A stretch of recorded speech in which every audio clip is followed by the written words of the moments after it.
Before we begin, let me ask you something. When you hear the word king, what comes to mind? Perhaps golden crowns, grand thrones, and wise rulers issuing commands with dignity and honor. History books often paint them as figures chosen by fate, men who carried the weight of nations on their shoulders. Yet behind closed doors, when the crown was set aside and the torches dimmed, some of these kings lived lives far from noble. Their nights were filled not with wisdom, but with weakness, with strange desires, and with choices that shook entire kingdoms. Medieval history was never just about wars, castles, or knights in shining armor. It was also about human beings, flawed, complicated, and often reckless. The so-called most powerful men on earth were sometimes undone not by foreign armies, but by their own private obsessions. They could be generous one day and cruel the next, saintly in public, but shameful in private. And while their subjects prayed, farmed, or fought battles in their name, these kings often indulged in secrets that would make even their closest advisors whisper behind their backs. This story is not about glorifying them. It is about remembering that beneath the heavy robes of power, they were still men. Men who laughed, wept, lied, and betrayed. Men who sometimes lost control of their own impulses. And a strange truth is, those impulses shaped history. They toppled dynasties, ruined alliances, and in some cases, led to the collapse of entire kingdoms. Imagine living in a time when the fate of your life, your land, and your children's future depended not on laws or justice, but on the mood swings of one man, your king. Think about it. A farmer could wake at dawn, break his back tilling the fields, pay his taxes, and pray for rain. A knight could spend his life training, bleeding on the battlefield, and dying in loyalty. Yet all of it, their lives, their sacrifices, could be undone in a single night because the king had chosen folly over duty. A whispered rumor about his private behavior could spread through the court like fire, shaking the foundations of his power. And sometimes it was not rumor. Sometimes it was worse. Truth too scandalous to write in the official records, but whispered across centuries until it reached us today. One such king was known for filling his palace with endless banquets where the wine never stopped flowing, even as his people starved. Another king, sworn to uphold the faith, secretly mocked it with behavior that shocked even his priests. There were kings who used their crowns as shields, believing their position gave them the right to treat others however they pleased. And there were those whose private lives were so outrageous that even their allies began to question whether God himself had truly chosen them to rule. You see, medieval Europe was built on the idea of divine right, the belief that kings ruled because heaven had placed them on the throne. To question the king was to question God. But what happened when the king himself lived in ways that contradicted every sermon preached in the cathedral? What happened when his behavior became so unrestrained that even the church began to tremble? This is where the story turns from mere curiosity to real danger. Because when a king's personal life spilled into public scandal, it wasn't just gossip. It was politics. It was war. Entire families could be ruined, nobles could lose lands, alliances could collapse, and rebellions could spark. The king's private vices, hidden in chambers lit by flickering candles, could end up costing thousands of lives. And yet, despite the risks, these rulers couldn't stop themselves. Imagine the medieval court at night. The smell of roasting meats still lingers in the air after a feast. The halls are lit by torches, their shadows dancing on stone walls. Servants whisper, carrying trays of wine, careful not to be seen listening. In the corner, priests shake their heads quietly, troubled by what they've witnessed. And in the center of it all sits the king, laughing too loudly, drinking too much, and forgetting that his every action will echo through history. Some of these kings were remembered for their courage in battle, others for their reforms, or for building cathedrals and cities. But the darker truth is that their private lives left scars too. Scars on their families, their kingdoms, and sometimes even on the future of Europe. And the irony? Many of them believed they could get away with anything. They thought the crown made them untouchable. But history tells us otherwise. What is most fascinating, and perhaps disturbing, is not only what these kings did, but how their subjects endured it. Imagine being a peasant who heard whispers of the king's nightly indulgences while you starved in the fields. Imagine being a noble forced to attend the king's banquets, smiling while secretly fearing that his madness might spill onto you. Imagine being the queen herself, bound in duty, expected to remain silent as her husband's actions stained not only their marriage but the throne itself. It's easy to laugh now, to call them foolish, reckless, or perverted. But back then, no one dared laugh aloud. To mock the king was treason. To question him was a death sentence. And so, the truth about their behavior often lived only in hushed voices, in secret diaries, and in stories told long after their deaths. And yet, centuries later, here we are. Their secrets have outlived them. Their scandals echo louder than their victories. You may not remember every medieval battle, but the stories of kings who could not control themselves still grip our imagination. They remind us that power without restraint is not strength.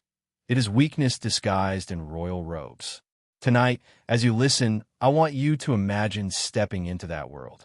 Imagine standing in the grand hall of a medieval castle, the banners of the kingdom hanging above, the smell of wax candles filling the air. You hear the king's voice echoed down the chamber, filled with arrogance, humor, and sometimes something darker. Everyone bows, everyone smiles, but no one dares speak the truth. What you are about to hear are not just tales of kings, but warnings whispered from the past. Because one question still lingers in the shadows of history. What happens when the one man meant to protect the kingdom becomes its greatest danger? And as we open the first chapter of this story, the candles burn low, the court grows silent, and the king himself rises from his throne. What he does next will not only shock his people, it will set in motion a chain of events that will change the destiny of his kingdom forever. The king's footsteps echoed in the great hall, slow and deliberate, each strike of his boots against the stone floor like a drumbeat in the silence. The nobles around him lowered their eyes, pretending not to notice how unsteady his stride had become after hours of wine. Servants froze in place, holding trays high, as if any sudden movement might draw his attention. Even the musicians, who only moments earlier had been filling the room with soft notes from lutes and harps, now let the final string fade into silence. The hall belonged to him. Everything, every person, every candle, every stone block in the walls existed for him. Or so he believed. That was the heart of the medieval crown, a ruler who thought himself the center of the world. Yet behind the confidence of his laugh and the sharpness of his commands was a truth too dangerous to say aloud. This king, like so many before and after him, was a prisoner of his own appetites. He lifted his goblet, spilling a dark stain of wine down his robe, and spoke with a voice that carried to every corner of the chamber. Tonight, he declared, the kingdom belongs not to priests, not to nobles, but to me, and I shall live as I please. A cheer erupted, though hollow, as the lords and ladies forced smiles, raising their cups to hide their unease. It was safer to laugh along than to let fear show. This was not the first time such a scene had played out. Across centuries and across kingdoms, rulers repeated the same pattern. They wore crowns of gold, but beneath them, their minds were clouded by vanity, pride, and unchecked desires. It was as if the weight of absolute power distorted them, bending their lives away from duty and towards self-indulgence. Some historians describe this as a curse of kingship, others as simple human weakness magnified by opportunity. Whatever it was, it shaped the course of nations. One king, far to the north, was said to have transformed his palace into something resembling a carnival. Instead of councils of war or meetings with advisors, his halls were filled with endless banquets and private performances. Musicians played until their fingers blistered, jesters risked their lives for laughter, and servants collapsed from exhaustion while the king demanded more. He believed pleasure was a sign of divine favor, proof that God had chosen him to enjoy what others could not. But to the common people outside his gates, starving in the cold, his indulgence was a cruel insult. Another ruler, crowned in a southern kingdom, allowed his private life to spill so deeply into public affairs that it tore his court apart. His strange obsessions led him to favor certain companions, showering them with titles and lands. Powerful nobles who had once been loyal grew bitter, realizing that merit no longer mattered. Only the king's whims did. Alliances cracked, jealousy spread, and the kingdom stumbled towards civil war, all because one man could not separate his desires from his duty. Yet perhaps the most tragic stories are not those of kings who indulged in excess, but those who believed they could escape the consequences forever. They thought history would forget, that their names would be remembered only in triumph. But the truth is, history has a long memory. And while battles fade into dust and castles crumble, the scandals of kings live on in whispers, retold in every generation. Picture yourself as a traveler in the medieval age, sitting by a fire at night in a village inn. The air is heavy with smoke, the benches crowded with farmers and merchants, and in the corner an old man leans forward to tell a story. His voice drops low as he begins to speak of the king, how he feasted while his people starved, how he betrayed trust behind stone walls, how his name became a curse rather than a blessing. The listeners glance over their shoulders, fearful that even repeating such words might bring punishment, but they cannot help but lean closer. For these were the stories that defined their world, the hidden truths that shaped their lives as much as any law or battle. And that is what makes these kings so haunting. They were not merely men who lived long ago, separated from us by centuries. They were human beings whose flaws remind us of the fragility of power. They remind us that crowns do not make saints, that palaces cannot hide shame forever, and that even the mightiest rulers are still vulnerable to the smallest temptations. The medieval church tried to tame them. Priests preached sermons against excess, warning of eternal punishment. Monks recorded chronicles that carefully noted the sins of kings, sometimes disguised in polite language, sometimes laid bare in shocking honesty. But kings rarely listened. Why should they? Who could challenge the man who claimed to rule by heaven's authority? When power became absolute, even warnings from God's own messengers could be ignored. But not forever. The fascinating pattern we see in these rulers' lives is that indulgence often led to downfall. Their behavior set chains of events in motion they could never control. A neglected noble plotted rebellion. A betrayed queen whispered to foreign allies. A starving people, pushed too far, rose up in fury. And in the end, the king who thought himself untouchable would often fall, not by the sword or rival, but by the consequences of his own actions. Imagine the scene. A king sits high on his throne, confident, laughing at the warnings of his advisors. Outside, the bells of the cathedral ring, calling the faithful to prayer. But beyond the church walls, in the narrow streets, anger is building. Torches are being lit, voices are rising, and footsteps are gathering. The king does not yet know it, but his people have grown weary of his games. His throne, though carved of stone, rests on fragile ground. Yet tonight, in this story, we will not rush to his downfall. For what makes the tale compelling is not just the end, but the path that leads there. How could a man so honored, so powerful, and so feared become blind to his own undoing? How did the crown, meant to symbolize responsibility and duty, become a mask that hid reckless indulgence? These are the questions that echo through the corridors of medieval history. And as we step deeper into these stories, one truth becomes clear. These kings may have believed themselves unique, but their weaknesses were universal. Pride, greed, desire, fear, these were not the marks of royalty, but of humanity. The only difference was that their choices did not just affect themselves. They affected millions. Tonight, as the candles burn lower and the silence of history grows louder, we stand on the threshold of one such tale. A king is about to make a decision that will ripple through his court, his kingdom, and perhaps even across generations. A decision born not of wisdom, but of weakness. And though none in his hall dares speak it, everyone feels it, the sense that something is about to break. What happens next will test not only his reign, but the patience of his people, the loyalty of his allies, and the judgment of history itself. The king stood at the center of the hall, a figure both commanding and fragile, though no one around him dared admit it. His crown glimmered in the torchlight, the golden surface catching each flicker of flame, but beneath that brilliance his eyes were restless. He lifted his goblet again, and though his lips curled in a smile, it was a smile that hid unease. The nobles closest to him leaned forward in laughter at his every word, desperate to show loyalty, terrified of silence. Yet each of them thought the same secret thought. How much longer could this go on? How long before his indulgence became his ruin? For in the medieval court, appearances mattered more than truth.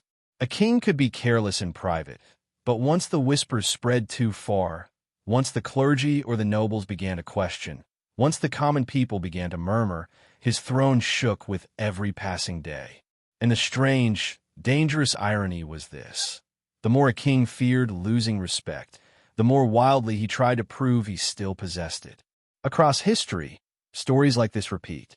One monarch, in the height of his power, ordered feasts so grand that entire villages were drained of food for a single night's display. He thought the spectacle showed strength. Instead, it showed weakness, for the people began to see him not as a father of the realm, but as a predator, feeding on their labor.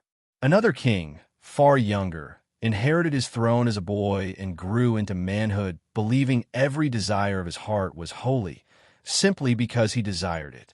Priests warned him, advisors begged him, but he laughed. If God did not wish me to live this way, he once said, he would not have made me king. Those words, preserved in the chronicles, still chill the reader. For what he meant was simple.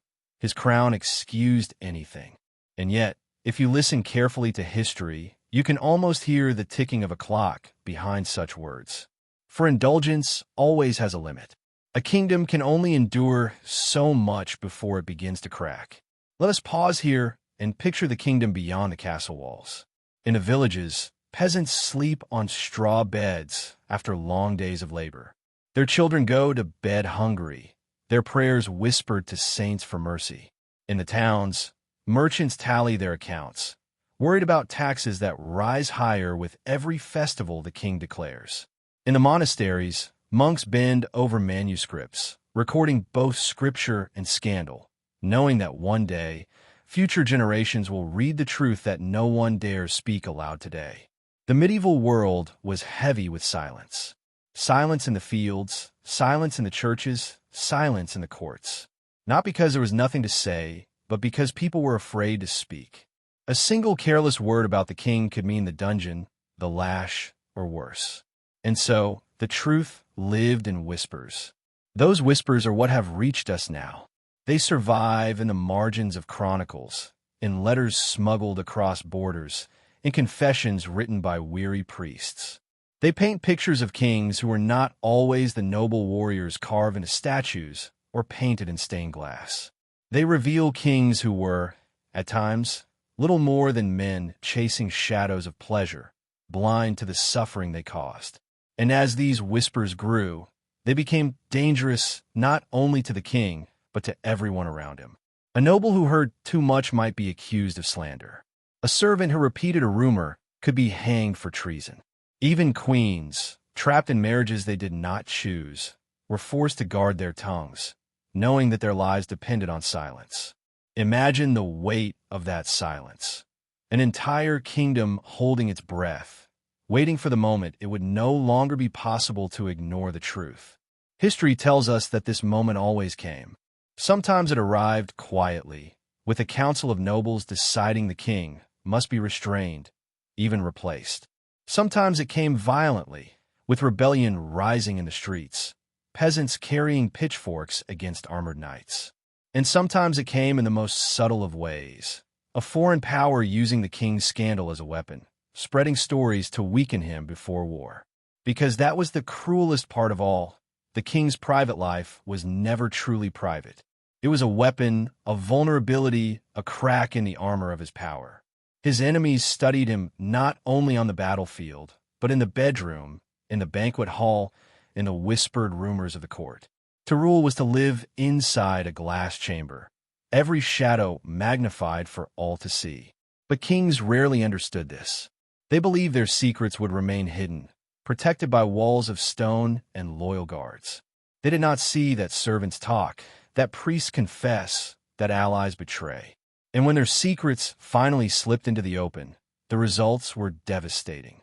One chronicler, writing in a monastery hundreds of miles from the capital, once noted, "The king has many crowns, but only one head to bear them. And though he thinks his sins are hidden beneath gold, God and time reveal them all." These words, written centuries ago, remind us that nothing remains buried forever. Tonight, as we linger in this hall, the king's laughter still echoes, but beneath it there is tension. Nobles shift uneasily. Servants avoid his eyes. The queen, seated beside him, wears a smile carved from stone. She knows better than most what his choices cost, though she cannot speak of them. And somewhere in the shadows of the court, a man watches quietly, storing away each detail, knowing that one day these indulgences will destroy more than just the king's reputation. They will destroy the kingdom itself. And here lies the heart of the question. What makes a king truly powerful? Is it his armies? His castles? His crown? Or is it his ability to master himself, to resist the temptations that come with absolute rule? History suggests the answer, but the kings in these stories rarely found it in time. The hall grows quieter now. The goblets are drained, the torches burn lower, and the night creeps on. Outside the castle walls, the wind stirs in the dark, carrying with it the restless whispers of a people who have begun to lose faith. Inside, the king believes he is untouchable. But history, ever patient, is already sharpening its pen. For when dawn comes, something will happen that no one in the hall can yet see. A decision will be made, a line will be crossed, and the fragile silence of the kingdom will begin to crack. And from that crack will pour a story so scandalous, so deeply human, that it will outlive the king himself. The night stretched on, and with it the king's voice grew louder, his laughter more unrestrained. Yet the louder he became, the quieter the hall seemed. Nobles forced themselves to laugh when he did, though their smiles faltered. Some fidgeted with the rings on their fingers, others stared into their cups, pretending to sip, while all around the chamber the unspoken truth hung heavy in the air. It was not the food or the wine that unsettled them. It was not even the extravagance of the feast itself, though the hall overflowed with dishes so rich that peasants outside the walls could never dream of tasting them. No, what troubled them was the man at the center of it all, their king, their protector, the one who swore before God and man to uphold justice, to shepherd his people, to defend the land. And yet, here he was, driven by impulses no priest could bless and no law could restrain. This was the paradox of medieval kingship, a man both exalted and exposed. He could command armies, decide the fate of thousands, and yet he could not command himself. In his court, he was a lion. In his private life, he was a slave to his own whims. And this weakness was not his alone. Across Europe, stories spread of rulers whose reigns were marked not by courage or wisdom, but by indulgence. Some were whispered in cloisters by monks who recorded the truth in ink, others in taverns where travelers carried tales from distant lands. These stories, though separated by miles and centuries, shared a chilling similarity. The kings who lived only for themselves never reigned long in peace. Take, for instance, a king from the Western Isles. Chroniclers described him as handsome, bold, and clever. But they also recorded that his evenings were never free of distraction. He surrounded himself with companions who flattered his every word, pouring endless wine and offering him amusement when he should have been planning for the defense of his borders. One winter, while his rivals gathered armies, he spent weeks locked away in banquets, declaring that no foe would dare disturb his merriment. But when spring came, the enemy marched across his lands, his people were scattered, and his nobles turned against him. All because, in his blindness, he believed his crown alone could shield him from consequence. Another monarch, in the east, was remembered not for victories but for scandal. He neglected the affairs of his kingdom so thoroughly that even the smallest disputes among his nobles erupted into bloodshed. He filled his palace with spectacles that mocked the solemnity of his station, mocking priests, dismissing traditions, and laughing at the very laws he had sworn to uphold. His subjects endured it in silence for a time, for the fear of kings was deep. But when famine struck, their silence ended. Rebellion flared, and the king who thought himself immortal was forced to flee. His palace was reduced to ashes, his throne taken by another. Yet in each case, what destroyed them was not simply indulgence itself. It was the blindness that indulgence created. A king who believed he could do no wrong was a danger to everyone, especially to himself. And this blindness was always most visible in moments like the one unfolding now in our story. The long nights of feasting, when the walls echoed not with prayer or counsel, but with hollow laughter. The medieval court was a stage, and every person upon it played a role. The king strutted as its star, while nobles pretended loyalty, priests offered blessing, and servants ensured the show went on. But behind the curtain, the script was very different. Each noble weighed their chances, wondering whether to cling to the king or prepare for his fall. Each priest prayed silently, asking whether God's wrath might soon visit the land. Each servant carried secrets they dared not tell, but which history would one day uncover. And in the midst of it all sat the queen. She was a figure carved in stillness, her hands folded neatly in her lap, her eyes calm, though her heart surely burned. Queens in the medieval world bore a burden heavier than most can imagine. Bound by politics, often married as children to men they did not choose, they were expected to embody virtue while their husbands abandoned it. Some endured in silence, others plotted quietly, and a few found ways to strike back. But always, their lives were marked by sacrifice. Theirs was the suffering no chronicle fully captured. Imagine her now, seated beside this king. She hears his laughter, she watches his reckless gestures, and she knows what he does when the feast is over. She knows the shame it brings not only upon herself but upon the crown. And yet she smiles, because to do otherwise would be dangerous. How many queens must have smiled like this through centuries of history, holding in their silence the pain of a kingdom? But history is never still. The torches burn lower, the food cools on the platters, and the king's voice grows hoarse. Soon this night must end, and with its end comes the morning, when choices made in drunken ease will become chains of consequence. For what kings did in the dark was never fully hidden. Servants spoke, spies listened, and even walls carried secrets. What was whispered in the court tonight could be shouted in the marketplace tomorrow. The danger of scandal in the medieval world was not just shame, it was instability. If the people believed their king unworthy, they might rebel. If the nobles believed him weak, they might plot. If the church declared him sinful, his reign might crumble overnight. And so, every laugh, every careless word, every indulgence carried a weight far heavier than the king realized. The chroniclers of that time often wrote in riddles. They could not openly accuse their rulers for fear of punishment, but between the lines of their texts, we can still sense their warnings. One monk, describing his own king, wrote, "He had a thirst unquenchable, a hunger unholy, and though he thought himself the sun, he was but a flame that consumed itself." Centuries later, those words remain, a reminder that even the mightiest rulers are mortal, and that power without restraint is self-destruction. Tonight, in our story, that destruction has not yet come. The hall still glows, the king still laughs, and the courtiers still bow. Yet beneath it all lies a trembling silence. The kingdom waits, patient and watchful, as if the very walls know that something is about to shift. Perhaps tomorrow it will be a noble who refuses to bend, or a priest who dares to speak, or a people who rise in fury.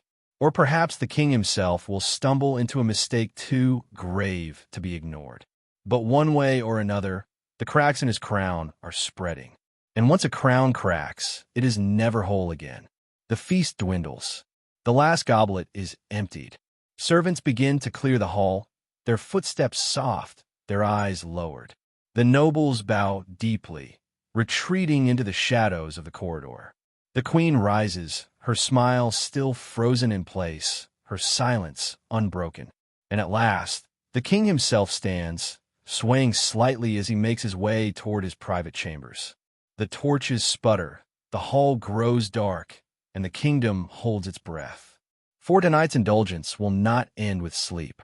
It will awaken something far greater, something that will shape the fate of the realm. And so, the question lingers. When the dawn comes, what will remain of the king's laughter?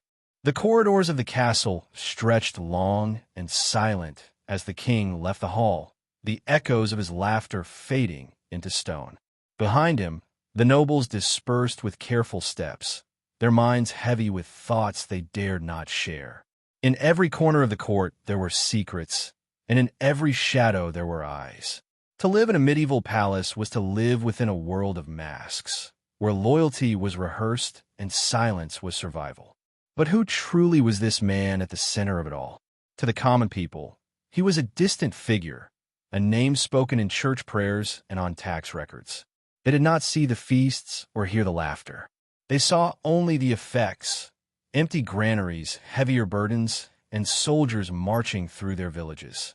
To them, he was almost mythical, part legend, part tyrant, someone they could both fear and blame for every hardship. To the nobles, however, the picture was sharper. They had grown up with him. Many had stood beside him as boys, training in the courtyard, whispering plans of glory. Others had fought at his side when he first took the throne, believing him destined for greatness. And some had watched in silence as the man they once called brother changed into someone unrecognizable. Power did that.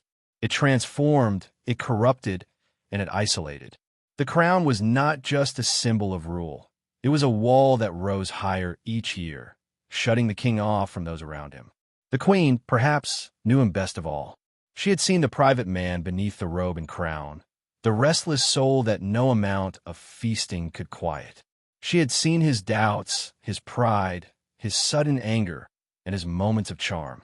Yet she too was bound by silence. Her role was not to question, but to endure. And in this endurance lay another story, one history rarely tells. For while chroniclers remembered kings by name, queens often lived as shadows, their struggles hidden, their sacrifices forgotten. And yet, their quiet resistance, their patience, sometimes shaped kingdoms as much as swords and crowns. The church watched with equal care. Bishops, priests, and monks depended on royal favor, but they also feared the scandal that could bring ruin to both king and clergy alike. A sinful king stained the altar as much as the throne. Some priests whispered in their sermons, using parables to warn of rulers who strayed too far from God's law.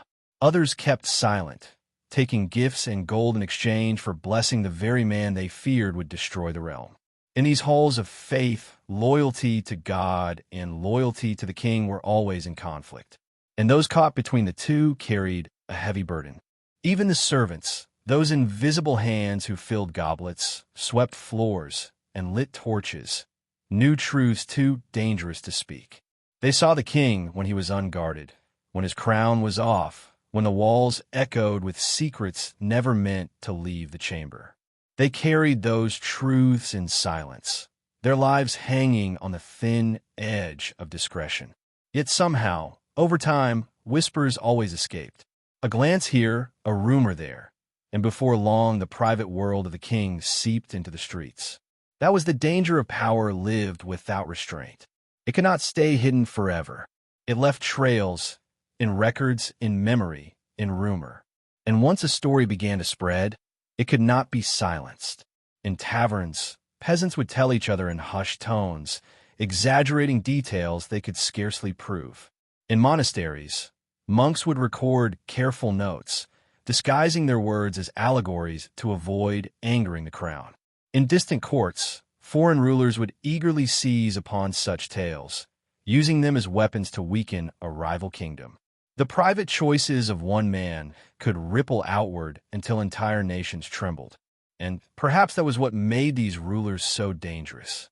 They believed themselves invincible, but the very things they thought hidden were the seeds of their downfall. History is full of examples. Kings who mocked tradition found themselves abandoned by their nobles. Kings who ignored famine discovered rebellion waiting outside their gates. Kings who scorned the church soon faced excommunication, a punishment that stripped them not only of power, but of legitimacy in the eyes of their people. Our king, like so many before, believed the walls of his castle could shield him. But walls could not contain discontent. Already, beyond the palace gates, murmurs stirred. Farmers grumbled as they paid their taxes. Merchants cursed the weight of levies placed upon their trade. Priests shook their heads at what they had witnessed in the halls of power. Nobles, once loyal, began to wonder if their allegiance was worth the cost. And yet, despite the unease, no one moved openly against him, at least not yet. For fear was still stronger than anger. Fear of punishment, fear of treason, fear of being the first to act. History often reminds us that kingdoms do not crumble overnight. They fracture slowly, like cracks spreading through glass, invisible at first, then suddenly too deep to ignore. What makes this story compelling is not only the king himself, but the fragile balance around him. Every person in his court had a choice to make. The queen, whether to remain silent or speak. The nobles, whether to plot or remain loyal. The clergy, whether to bless or condemn. The people, whether to endure or rise. And each choice, though small in isolation, built toward a moment when silence would break. But that moment had not yet come. For now, the castle remained whole, the court obedient, the crown untarnished in public view. By day, processions marched, banners flew, and the king appeared as the embodiment of strength. By night, however, when feasts replaced councils and indulgence replaced duty, the truth was clear to anyone with eyes to see. The kingdom was rotting from within, though few dared admit it aloud. If we step back and look across the medieval world, this pattern repeats like an echo. Kings in France, England, Spain, the Holy Roman Empire, all faced the same temptations, the same dangers. Some resisted, others fell, and the ones who fell always did so in ways eerily familiar, through neglect, through arrogance, through the belief that power freed them from consequence. This is what makes their stories haunting. We remember their victories, yes, but we also remember their failings. We remember the kings who lost thrones not because of armies, but because of themselves. Their names linger in history not as heroes, but as warnings. And tonight, as we stand at the edge of this tale, we can sense that our king may soon join their company. The night in the castle grows deeper. The fires burn low, shadows stretch across the walls, and the halls fall quiet. But beneath the silence, something stirs. Not rebellion, not yet, but the beginning of it. The restlessness of people who have begun to lose faith, the unease of nobles who have begun to question, the whispered prayers of priests who wonder how long God will allow such indulgence to rule. And so we leave this night unresolved, the king retreating to his chambers, the queen silent, the nobles watchful, and the people waiting. Waiting for the moment when indulgence will meet consequence, when silence will meet speech, and when the crown will face the weight of its own weakness. For history promises one thing: no secret remains hidden forever. The king's chambers were silent now, but silence in a medieval castle was never truly empty. The walls seemed to breathe, the tapestries swayed faintly in the draught, and the stone floors carried the faintest trace of footsteps long since gone. Servants lingered just out of sight, waiting in alcoves in case the king should call, while guards stood motionless in the halls, their armor gleaming dully in the firelight. To live in the orbit of the crown was to live in a constant state of watchfulness. One wrong word, one misplaced gesture, and lives could change in an instant. Even in his solitude, the king was never truly alone. Shadows clung to him, not just the shadows of the chamber, but the shadows of choices, of habits, of the indulgences that had begun to define him. He was a man divided, outwardly commanding, inwardly restless. To the world, he was a monarch ordained by God. But to those who saw him closely, he was a man enslaved by his own desires, a prisoner of the very throne that gave him power. History teaches us that such men rarely realize the danger they create until it is too late. A ruler who lives for appetite forgets that his people live by sacrifice. For every feast in the hall, there was hunger in the villages. For every golden trinket ordered from distant lands, there were peasants forced to sell their last goat. And for every night of laughter, there was a silence spreading across the countryside, a silence made of discontent, waiting to be broken. What made this silence more dangerous was its invisibility. No one dared shout openly against the crown. Instead, discontent disguised itself. In markets, it sounded like casual gossip. In fields, it rose as muttered curses when no one seemed to listen. In monasteries, it hid in the careful notes of monks writing chronicles. These whispers could seem harmless in the moment, but like embers left smoldering, they waited for the wind that would turn them into flame. The nobles sensed it too. They were masters of watching, of listening, of calculating where power might shift. Many of them had grown wealthy under the king's reign, feeding from the same indulgent table, joining in the same excesses. But wealth was never enough when fear entered the heart.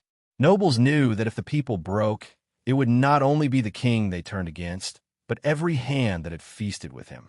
Loyalty could turn to betrayal overnight, not because of principle, but because of survival. The church, perhaps, stood at the most delicate crossroads.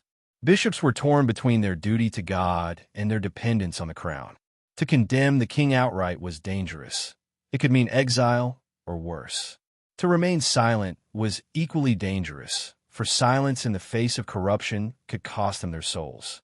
And so they balanced on a thin line, writing sermons that condemned unnamed sinners, praying for rulers to be guided by light, and hoping their careful words would be enough to stir conscience without sparking wrath.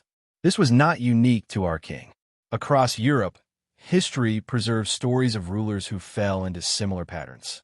There were kings who treated their thrones as stages for indulgence, forgetting the weight of justice. Some surrounded themselves with flatterers who encouraged excess, while others ignored wise counselors who tried to warn them. And again, the pattern repeated: indulgence, discontent, rebellion, collapse. It was as though history itself kept whispering the same lesson, hoping one generation might finally listen. But the lesson was rarely heard in time. Kings believed they were exceptions, that their power would outlast consequence. And so, night after night, they returned to their halls, their feasts, their desires, unknowing, or perhaps unwilling to know, that the ground beneath them was already cracking. The queen, meanwhile, carried her own silent burden. To share a life with such a man was to live in constant contradiction. She played her role dutifully, smiling in public, silent in private, enduring the storms of his temper and the weight of his neglect. Yet within her lay the quiet strength that queens across history had carried, the knowledge that sometimes survival itself was an act of defiance. Many queens were never remembered in chronicles, their names buried beneath the weight of kings, yet their presence often shaped the survival of entire dynasties. For in silence they observed, and in patience they waited. And so the story circles back to this castle, this king, and this night. The torches flickered along the stone walls, their smoke rising in thin spirals toward the darkened beams. Somewhere in the distance, a dog barked in the courtyard, answered faintly by another across the town. The wind rattled the shutters. The night seemed ordinary, yet beneath its surface, the kingdom was anything but. For history reminds us that moments of collapse rarely look dramatic at first. They creep in through small cracks, through unnoticed shifts, through whispers that seem too minor to matter. A counselor ignored, a priest dismissed, a tax raised too high, a hunger that goes unanswered. None of these alone could topple a throne, but together they wove the rope that would one day pull it down. The king himself, perhaps, felt a flicker of unease in these moments of quiet. There are accounts across history of rulers who confessed their restlessness to their closest confidants. They feared shadows in the corners, or dreamed of faceless crowds rising against them. But instead of changing their ways, they drowned those fears in more feasting, more indulgence, more noise. It was easier to silence the conscience than efface it, and so the pattern deepened. The court grew more reckless, the people more restless, the church more cautious, the nobles more watchful. The balance held, but only barely. Everyone in the kingdom seemed to sense that something was coming, though no one could name what or when. The silence grew heavier with each passing season, as though the very stones of the castle were waiting for the crack that would finally split them apart. We stand now, as listeners, on the edge of that silence. We know, with the gift of hindsight, that history does not allow such patterns to last forever. We know the whispers will one day become shouts, the shadows will step into the light, and the king who believed himself untouchable will discover just how fragile a crown truly is. But in this moment of the story, the end has not yet come. The feast is over, the king sleeps, the castle rests in uneasy quiet. Outside, the world turns slowly toward dawn, toward another day of rule, another day of burdens for the people, another day of indulgence for the court. Life continues, as though nothing has changed. And yet, beneath the stillness, change is already at work. Invisible, inevitable waiting. The question is not whether the silence will break. The question is when.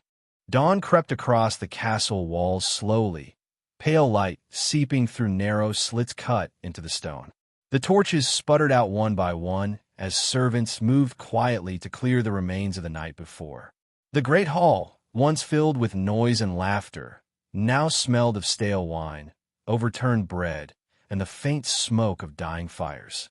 It was in moments like these that the contrast between illusion and reality became sharpest. By night, the hall was a theater of power. By morning, it was nothing more than a mess to be swept away. The king rose late, as he often did, leaving his counselors waiting. Men stood in long rows outside the chamber doors, their parchments rolled in hand, ready to present petitions about taxes, disputes, or requests for favor. Each hour that passed without the king's appearance deepened their frustration. And yet none dared leave, for to abandon the hall before the king's arrival was to risk being noticed, and being noticed in the wrong way was a danger no man wished. Meanwhile, in the town below, life had already begun. Farmers brought produce to the market square. Blacksmiths hammered iron. Children ran through narrow streets, laughing in spite of hunger. For the people, the king was far away, but his shadow fell heavily over their lives. Taxes demanded coin that many did not have. Wars called sons away from their homes. Edicts written in ink determined who could sell bread, who could trade wool, who could marry. A man in rags might never see the king's face, yet his life was still shaped by the hand that signed decrees in the castle above. It is here, in the contrast between ruler and ruled, that history sharpens. For while some kings sought to bridge that gap, others widened it with each passing year. There were rulers who walked among their people, who listened to grievances, who saw themselves as shepherds of their realm. But there were also rulers who withdrew deeper into their halls, surrounding themselves only with flatterers, forgetting the cries of the poor until those cries grew too loud to ignore. Our king belonged to the latter kind. His world was the castle, not the village. His concerns were pleasure and loyalty, not hunger and justice. Yet history never isolates a man from his time, and the ripples of his choices extended far beyond the stone walls. Every feast demanded more from the peasants. Every neglect of counsel weakened the fabric of the kingdom. And slowly, though the banners still flew proudly, the foundation beneath them weakened. When we look back across the medieval centuries, we find many rulers like him. Chroniclers often soften their words, but even so, the patterns are clear. There were kings who were mocked for their laziness, kings who were whispered about for their reckless spending, kings who ignored famines while filling their tables. Some became infamous not only for their governance, but for their personal lives, their excesses remembered as warnings long after their names were forgotten in other contexts. Yet it is not only the kings who matter in these stories. It is the world that surrounded them, the queen who bore the silence, the nobles who balanced fear with ambition, the churchmen who tried to walk the line between loyalty and faith, the people whose backs bent under the weight of decisions they never had a say in. Their lives, though often unnamed in records, tell us as much about the age as the deeds of rulers. Consider for a moment the church. Its influence was immense, often greater than the crown itself. A single sermon could inspire loyalty or rebellion. A bishop's blessing could legitimize a ruler, while excommunication could strip away authority overnight. It was a strange dance of power, one where kings and priests needed each other, yet often distrusted one another. A king who indulged too deeply risked angering the church, and in doing so, risked angering God in the eyes of his people. Yet many kings pushed that line, believing themselves above reproach. The nobles, too, were watchful. Each one weighed the costs of loyalty against the potential of rebellion. They were bound to the king by oaths, but those oaths were often fragile, broken when opportunity arose. Medieval history is filled with examples of nobles who turned against their monarch, not always for principle, but for the chance to seize power themselves. And so, even when a king thought himself surrounded by loyalty, suspicion simmered beneath every bow, every toast, every gesture of obedience. And what of the people? They had little voice, yet their silence was not eternal. When hunger spread, when injustice grew unbearable, when oppression pressed too heavily, the people found ways to resist. Sometimes it was small, hiding grain from tax collectors or spreading rumors in taverns. Other times it erupted into riots, revolts, and uprisings that shook kingdoms to their core. No ruler, no matter how powerful, could entirely ignore the collective weight of those they governed. This was the world our king moved through, one that seemed secure on the surface but was riddled with cracks beneath. Perhaps he sensed it. Perhaps, in the quiet hours before sleep, he felt the unease that comes when power rests on fragile ground. But like many before him, he drowned it in indulgence, convincing himself that tomorrow would always come, that consequences could always be delayed. The truth, however, is that history does not delay forever. The wheel turns, and those who rise without restraint often fall without mercy. As we prepare to step deeper into this story, it is worth remembering that history is not merely names and dates. It is human lives, flesh and blood, laughter and sorrow, ambition and failure. The kings we speak of were not distant legends in their own time. They were men, living among other men, making choices that carried real consequences. Their appetites were real, their tempers real, their fears real. And those around them, queens, priests, nobles, peasants, felt the weight of those choices every single day. Tonight, as you listen, you might imagine yourself as one of those people. Perhaps a servant sweeping the hall, hearing the distant echoes of laughter. Perhaps a villager in a market, counting coins too few to pay the tax. Perhaps a noble waiting in the chamber, frustrated at another wasted morning. Or perhaps even the king himself, restless in his chamber, unsure whether his crown is a gift or a curse. Each perspective offers a different window into the same truth. A kingdom is never truly silent, no matter how still its halls may seem. And so the tale pauses here, the stage set, the tension unresolved. The king continues his path of indulgence. The people endure, the nobles watch, and the church waits. The kingdom appears steady, but beneath its surface, something is shifting. What happens when indulgence collides with consequence? What happens when silence breaks? These are the questions history never tires of asking, and the answers, as we shall see, are rarely simple. For now, the dawn brightens, the king emerges, the court assembles, and life continues. But history leans forward, waiting for the moment when everything will change. The day pressed forward, yet the tension that hung in the castle air did not ease. The king, restless and irritable, summoned his council late in the afternoon. Men who had been waiting since dawn straightened their robes, brushed dust from their sleeves, and prepared to present their matters. Yet the king's mood made clear that nothing would truly be resolved. He sat slouched upon his throne, drumming his fingers along the carved wood, eyes half-focused as though his mind was elsewhere. Each petition was heard in fragments, his attention drifting toward trivialities. Who had praised him last, who had not bowed deeply enough, who had whispered in corners when they thought he was not watching.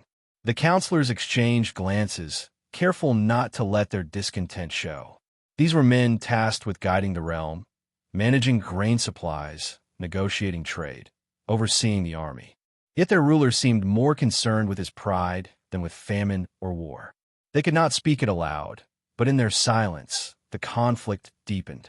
They needed a king of strength, yet they were left with one of appetites. Outside the chamber, another subplot stirred quietly. In the kitchens, servants whispered about shortages. There was not enough flour to bake bread for the feast plan for the next week. Wine shipments from abroad had been delayed by storms, leaving casks dangerously low. The steward, who once held his position with confidence, now walked with visible unease.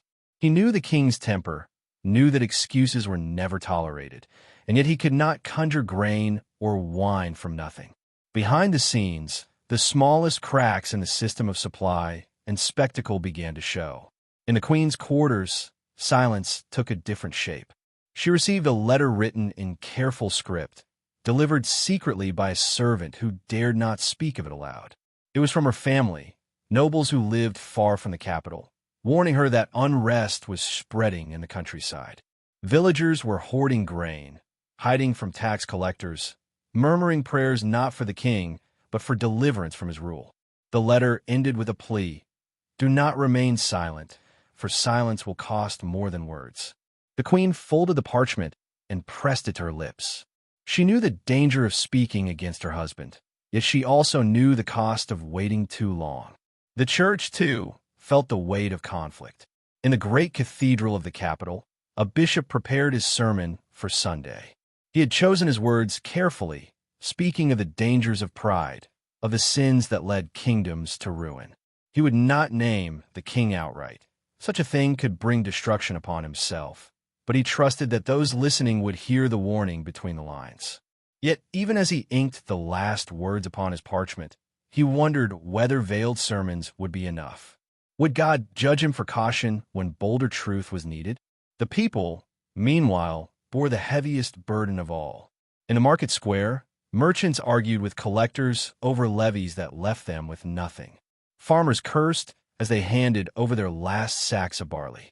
Mothers quieted their children, telling them to wait for food that might not come. These struggles were not recorded in royal chronicles, yet they were the heartbeat of the kingdom. And it was in these quiet, hidden places that discontent grew strongest, feeding on hunger, hardening into something sharper than despair. It is here that the real conflict becomes clear. The king's indulgence was not only a matter of private excess. It was a threat to the stability of the entire realm. His refusal to listen left his council powerless. His demands drained the resources of his people. His neglect of faith strained ties with the church. His disregard for loyalty forced the nobles to weigh betrayal against survival.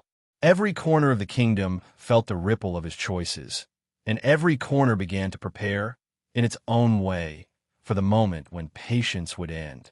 But history does not move with haste. Instead, it builds tension slowly, layering one conflict upon another until the weight becomes unbearable. This is how kingdoms fall, not through sudden catastrophe, but through the gradual tightening of pressure until the first stone cracks. The subplots deepened with each passing week. The nobles gathered privately, disguising their meetings as hunts or feasts, whispering of alliances that might one day be needed. The queen continued to receive letters, each more urgent than the last, her silence heavy with unspoken fear. The servants began to notice the king's anger growing sharper, his punishments harsher for the smallest mistakes, as though he sensed rebellion even in their lowered eyes. The bishop refined his sermons, weaving stronger warnings, testing how far he could go before the king noticed. And in the villages, rumors spread. Rumors of other kings in other lands who had been brought low by their people. Rumors that emboldened the hungry to imagine change. What makes this conflict so gripping is that none of the players could step back. Each was bound by circumstance, by fear, by duty. The nobles needed the king, yet they also needed their lands. The queen needed to endure, yet she longed to speak. The church needed influence, yet it feared destruction. The people needed to survive, yet they dreamed of justice. And at the center of it all was the king himself, blind to the storm he was summoning, convinced that his crown was enough to shield him from consequence. There's a certain tragedy in watching such a pattern unfold because we, as observers, can see what those within could not. We can see how each decision feeds the next, how each silence becomes another link in a chain. We can feel the inevitability pressing forward, the sense that something must break. And yet, for those living it, the future was still uncertain. Each day began much as the last. Markets opening, bells ringing, banners flying. Yet beneath the familiar rhythm, the ground was shifting. As night returned, the great hall once again filled with feasting. Musicians played, laughter echoed, goblets overflowed. The king, surrounded by flatterers, declared himself beloved, secure, eternal. And all the while, the servants moved silently, carrying food and wine, hiding their glances, knowing what he could not see. The queen sat beside him, her smile practiced, her eyes heavy with thought. The nobles laughed when he laughed, but their laughter carried a hollowness. The bishop dined quietly, his lips pressed into a thin line. It was a scene of splendor, yet also of shadows. For behind every laugh was calculation. Behind every silence was fear. Behind every toast was the question no one dared to ask aloud. How long could this continue? History, patient as always, waited in the wings. In those same troubled centuries, whispers traveled further than armies. A merchant stopping in Paris might hear of a king in the east who slept all day and prowled the night, keeping his servants awake until exhaustion hollowed out their lives. Sailors docking in Italian harbors carried stories of rulers who taxed their people not for war or roads, but for jewels, feasts, and musicians who played while the common folk starved. The chronicles recorded only fragments of these lives, but the fragments alone paint a haunting picture. Leaders who acted less like protectors of their people and more like spoiled children set loose with absolute power. To live beneath such kings was like being trapped in a game where the rules changed daily, where safety depended not on justice but on the ruler's latest whim. Behind the grand halls and golden crowns, tension festered. Servants lived in constant fear of making mistakes. Nobles who once swore loyalty grew restless, their patience eroded by endless displays of waste. Ordinary villagers often prayed for rain or good harvests, yet just as often they prayed that their king would wake up one morning a wiser man. That wish was rarely granted. Still, people endured because survival meant bending rather than resisting. The story of these kings is not just about their sins, but about the quiet endurance of the many who had no choice but to follow. Consider one realm where the king adored pageantry above all. Every morning he demanded his courtiers change his garments 3, sometimes 4 times before breakfast. He paraded through the city streets, not to greet his people, but to be greeted, expecting cheers and applause as though he were a traveling actor rather than a ruler. His guards were instructed not to protect the borders, but to silence whispers of discontent. And yet, whispers traveled faster than swords. The markets buzzed with complaints, merchants muttered behind their stalls, and even priests found it difficult to preach loyalty when their king acted more like a peacock than a shepherd of souls. The kingdom, while glittering on the surface, began to crack at its foundation. Then there were kings whose obsessions took stranger turns. Some hoarded treasures with a desperation that seemed more like sickness than greed. They locked away golden chalices, jeweled crowns, and precious stones in vaults, descending into their own collections as though they feared the world outside. These rulers seldom walked among their people, and when they did, Their appearance was so rare that it felt like a dream. Stories spread that they spoke to their treasures, as if the jewels and metals were loyal companions in ways their subjects could never be. A king who spoke to gold while ignoring hunger in his fields. Such was the dissonance that defined medieval power. But perhaps most unsettling were rulers whose courts became playgrounds for excess. Feasts stretched on for days, meat and wine consumed in such amounts that kitchens could barely keep pace.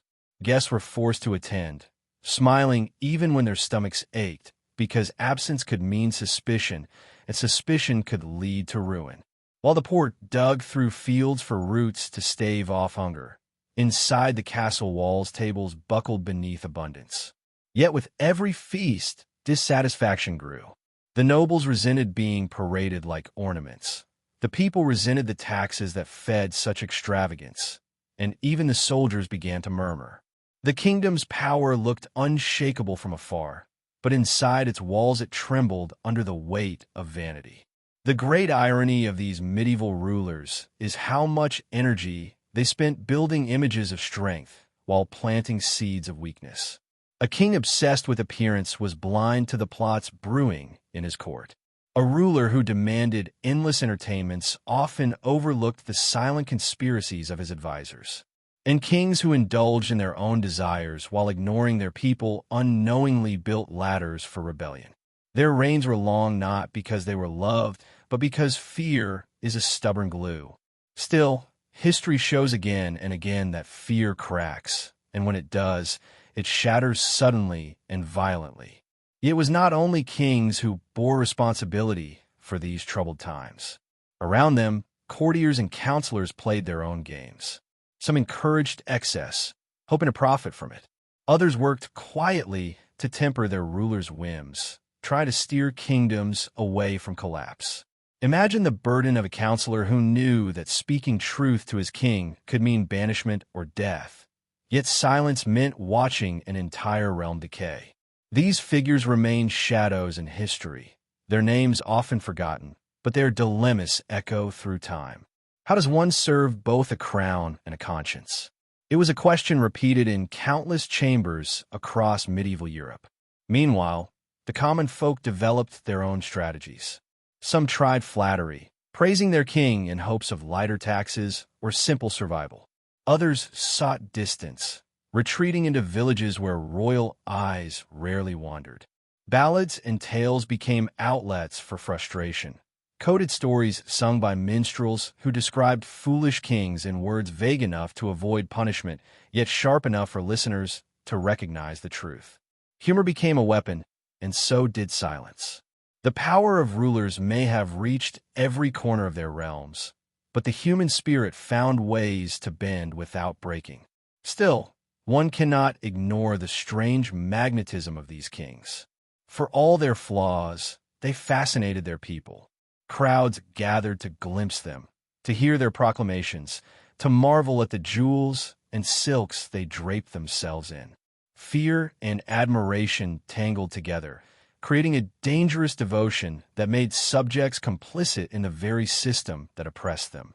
To live under such rulers was to exist in constant contradiction, despising them, and yet feeling unable to imagine life without them. This tension gave medieval politics its peculiar rhythm, a dance between tyranny and tolerance that lasted for centuries. What becomes chilling as we look closer is the recurring pattern. Time after time, kingdoms rose under strong hands, only to wither under indulgent ones.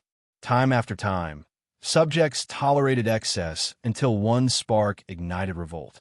And yet, each generation seemed fated to repeat the same cycle, as though the crown itself whispered temptations too great for any human to resist.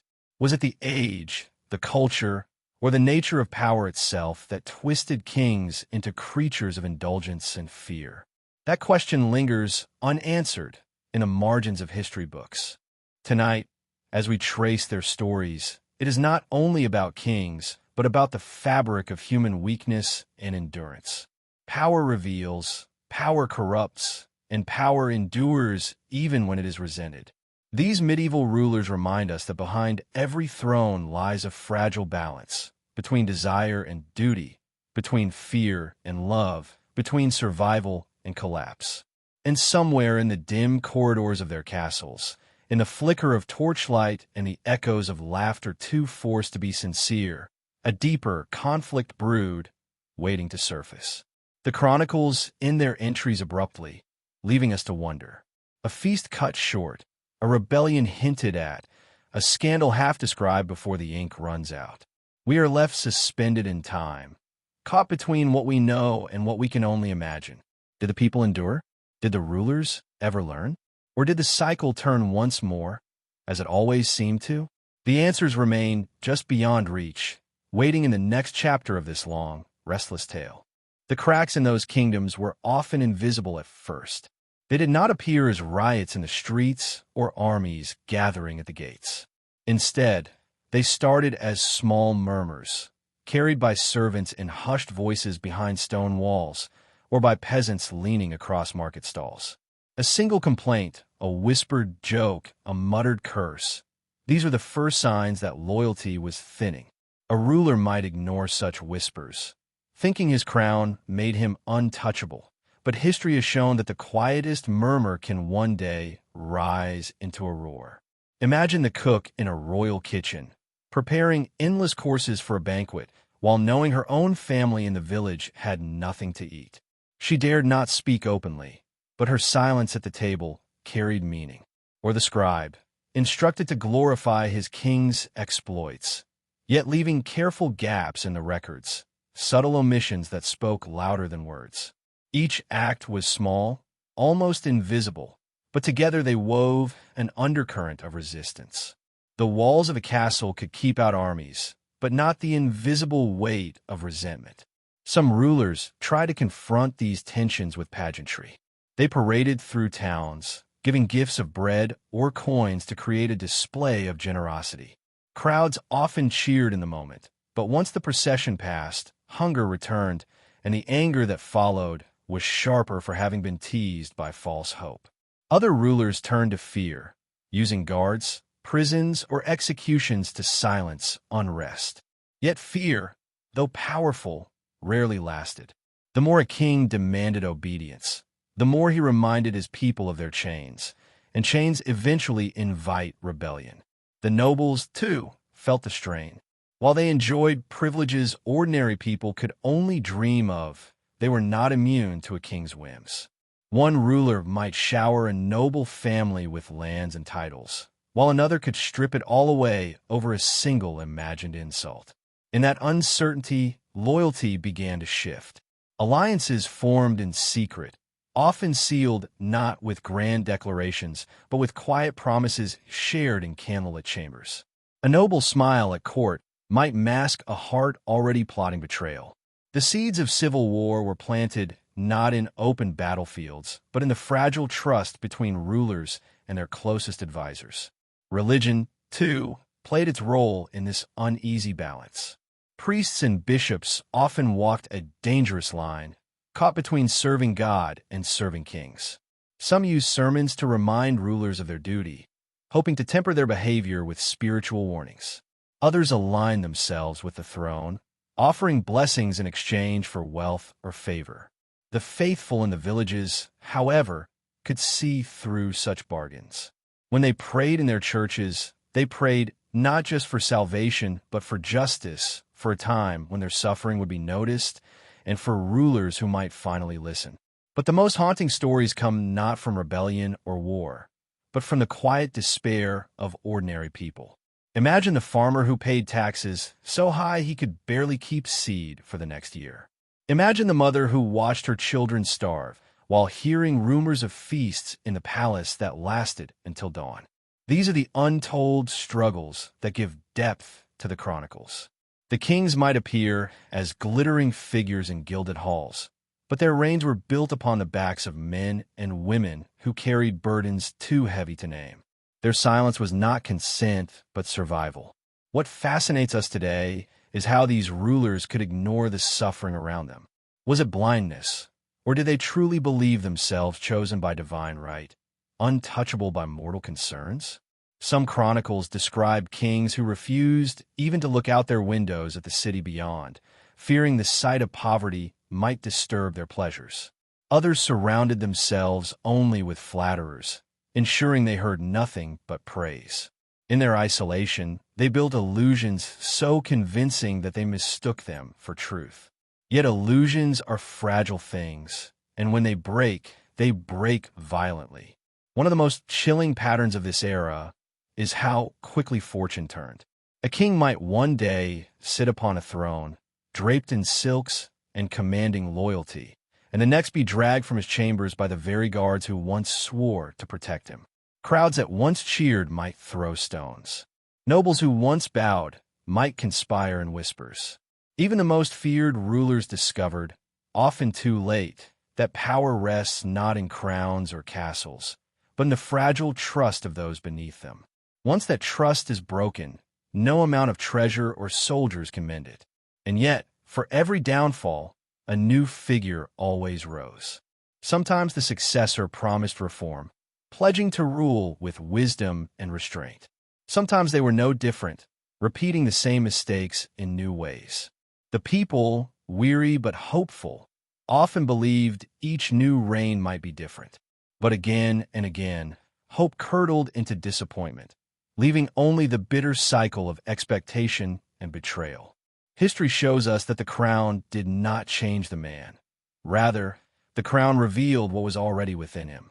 What makes these stories linger is not just the kings themselves, but the unanswered questions they leave behind. Why did the people endure for so long? Why did nobles risk everything for rebellion when they might have lived in comfort by staying silent? Why did rulers who had everything, wealth, armies, divine authority, always want more? These are not questions confined to the past. They echo into every age, reminding us that human ambition and weakness are as old as civilization itself. As the medieval world rolled forward, the pressure only mounted. Fields could not always yield enough to feed the hungry. Armies drained treasuries, leaving peasants to pay the price. Castles grew taller, their walls thicker, but behind them rulers grew more restless, their appetites insatiable. The stage was set for storms greater than any before, storms that would sweep through palaces and villages alike. For those living in that age, the future must have felt heavy with uncertainty. Would the next dawn bring peace or disaster? Even now, the chronicles leave us dangling. They tell of kings who grew more paranoid, locking themselves away in their chambers, and of whispers that spread like wildfire across Europe. Some stories break off mid-sentence, as though the scribe could not, or dared not, write the ending. It is as if history itself wanted to leave us suspended, wondering not just what happened next, but why it keeps happening at all. The tension only grows as we press deeper into these tales, for the greatest conflicts were still ahead. The choices of these kings, the patience of their people, and the plots of their nobles would all collide in ways no one could predict. The storm was coming, and when it broke, the world would never be the same. The unraveling began not with thunder, but with a whisper. A single note slipped under a nobleman's door, and signed and hurried, warning him to be ready. A soldier, long loyal to his king, hesitated for the first time before carrying out an order. A merchant, taxed to his last coin, quietly chose not to pay, gambling that rebellion was spreading fast enough to shield him. These small acts were like sparks falling on dry fields. Alone, they were harmless. Together, they hinted at a fire that no king could control. The most extravagant rulers rarely noticed the danger until it was too late. One monarch, obsessed with spectacles, continued to demand elaborate tournaments, forcing knights to duel for his entertainment while his kingdom's coffers bled dry. To him, the cheers of the crowd were proof of loyalty. But the crowd cheered less for him than for the chance to escape hunger with distraction. The soldiers saw it more clearly. They knew their armor was worn thin, their horses underfed, their pay delayed. A knight might bow to his king in the morning and ride with a conspirator by nightfall. And in the villages, songs began to change. Minstrels, who once sang praises of kings, now slipped clever verses into their tunes, mocking rulers in ways only the sharpest ears could catch. The people laughed in secret, hiding their smiles behind their hands. Humor became rebellion in disguise. A peasant could not raise a sword against his king, but he could tell a story that made the king look like a fool. And when laughter spread, fear weakened. Kings who thought themselves feared above all were, in truth, becoming jokes in the mouths of their own people. Yet even then, the crown did not loosen its grip easily. Many rulers clung desperately to power, doubling down on control. They summoned their courts more frequently, surrounding themselves with flatterers who reassured them of loyalty. They tightened laws, increased punishments, and tried to root out whispers with spies. But the more they tried to contain unrest, the more it slipped through their fingers. A spy could overhear a tavern joke, but he could not erase the resentment behind it. A punishment could silence one man, but it could not erase the memory of his suffering from the minds of others. The nobles, meanwhile, sharpened their daggers not only on whetstones but on patience. They watched their kings stumble, waiting for the right moment to strike. Too soon, and they risked being crushed. Too late, and another noble might seize the chance first. The court became a place of smiling enemies, each bow masking a calculation. Some chose to side with the king, hoping to outlast his foolishness and inherit more when rivals fell. Others decided that loyalty was a losing game, whispering in corners and sending messengers under moonlight to weave alliances against the crown. It was a dangerous gamble, but one many were willing to take. Amid all this, the church played its careful role. Bishops and priests preached patience to the people, urging them to endure suffering in the hope of heavenly reward. But even within the church, divisions grew. Some clergy grew weary of blessing kings who ignored their duties, and they began to question whether divine right excused every sin of the crown. In hushed councils, there were debates that skirted the edge of heresy. What happens when a king loses God's favor? Could his people resist without sinning? No one dared declare such thoughts openly, but they lingered, waiting for history to give them voice. One cannot forget the silent toll these conflicts took on ordinary lives. Farmers still had to sow, bakers still had to knead, mothers still had to feed their children. Life did not pause for politics, yet politics weighed on every life. Taxes rose, armies demanded recruits. Famine crept in when fields were neglected. A single war born of a king's pride could erase decades of labor in a season. Families that had lived for generations in one place could be uprooted overnight, driven by hunger or forced into service. The king's conflict was never just his own. It rippled outward, touching every corner of the land. As pressure built, the first cracks widened into open defiance. A village might refuse to pay its dues, barricading its streets and daring the king's men to collect. A garrison might mutiny, choosing to march home rather than serve a ruler who cared nothing for their lives. A noble might openly question his king at court, testing whether others would stand beside him. Each act was dangerous, each act a gamble, but together they pushed kingdoms closer to collapse. Still, not all kings were blind. Some sensed the storm gathering and tried, in their way, to steer against it. They held councils with their nobles, distributed gifts to their people, and tried to show humility. But by then, the rot had set too deep. A feast could no longer disguise famine. A kind word from a throne could no longer erase years of cruelty. Once trust is broken, it is rarely restored. And so, even rulers who tried to change were swallowed by the wave of resentment their own actions had unleashed. The most haunting part of this age is how quickly everything could turn. One day, a king sat upon his throne, confident and secure. The next, he was abandoned, betrayed, or even dragged into the same dungeons where he once sent others.